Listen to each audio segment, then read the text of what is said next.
All right, let's try a little thought experiment. We're always told, think it through, be logical. But what if we just didn't? What if for a whole week we let something else call the shots? I mean it. For 7 full days, every single choice, from what you eat for breakfast to that huge life decision, comes from that little voice deep inside. You completely turn off that part of your brain that makes all those pros and cons lists. No more replaying conversations in your head 100 times or second-guessing everything you do. All you've got left is pure, raw instinct. So here's the million-dollar question, right? Is this a recipe for a major breakthrough or a total disaster? Let's see what actually happens when you go all in on this. So we're going to break this whole journey down day by day, because it's not just random chaos. There's a real pattern here. It goes from confusion to challenge, and then to something pretty amazing.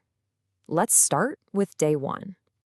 Day 1, the first 24 hours. You wake up and bam, the fight begins. Your brain says, check your email, look at your phone. But your gut is saying, just wait, just be still. It feels so weird, almost wrong. This slide just nails the feeling of day 1. It's an all-out war in your head. Your logical brain, the one you've trusted your entire life, is basically yelling at you. It's saying, this is crazy, be rational. But your gut, it's just sending these quiet, simple signals, a no, or pay attention. It's so uncomfortable because, let's be honest, we've trained ourselves our whole lives to ignore that feeling. But if you can just get through that initial battle, something really interesting starts to happen.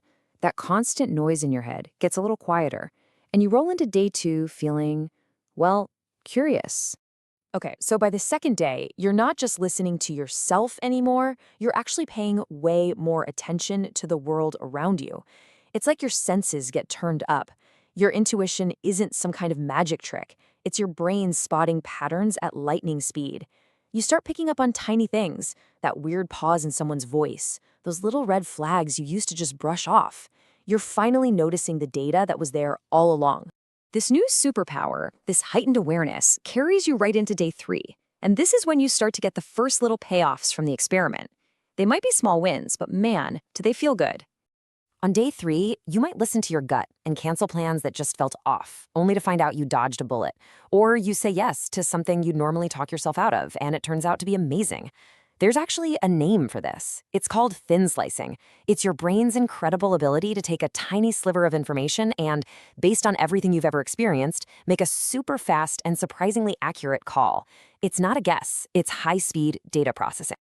And right when you're starting to feel like you've got this all figured out, you hit day 4. This is the big one. This is the part that gets really, really hard. And here's why day 4 is so tough. Your intuition doesn't just tell you about other people. Oh no, it holds up a mirror to you. It might be that feeling that you need to finally leave a job you hate or end a friendship that's draining you. Your gut forces you to look at the truths you've been avoiding. And honestly, that can be terrifying.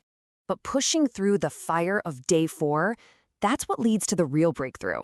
You wake up on day 5, and it's like a huge weight has just been lifted off your shoulders. This is it. This is the big shift. You finally stop fighting yourself. You stop wasting all that energy arguing with that little voice that was trying to help you all along. And suddenly, making decisions, which used to feel like this heavy, exhausting task, starts to feel easy, lighter. And that incredible feeling of clarity from day 5, it naturally grows into something even more powerful on day 6. And that is pure confidence. This is a game changer. Think about it. You're no longer looking around, asking everyone else what you should do, hoping for someone to give you permission. Instead, you start looking inward. You've found your own compass. And the most important question becomes, what feels right for me? And that brings us to the end of our week, day 7. After all the confusion, the awareness, the challenges, you land on the most important realization of this whole experiment. And this is the golden rule right here. This whole thing doesn't teach you to be impulsive or to just throw your brain in the trash. It teaches you that your gut is a critical piece of data. It might not be 100% right all the time, but ignoring that warning bell, that's almost always a mistake. So what you end up with is not a replacement for your logical mind, but a partner for it. You learn how to listen to both. You develop this incredible new layer of self-awareness where you can feel your intuition speaking up, and you know how to combine that feeling with what your brain is telling you.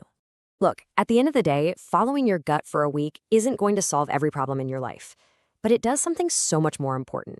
It teaches you how to tune out all the noise, all the opinions, the expectations, the social media, and tune back into yourself. And in the crazy world we live in today, that might just be the most valuable skill there is.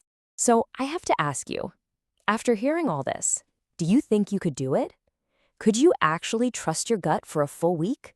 Let me know in the comments below. I'd love to hear if you've ever had a powerful gut feeling about something.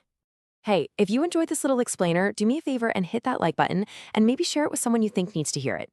And for more deep dives just like this one, make sure you subscribe. Thanks so much for watching, and I'll catch you on the next one.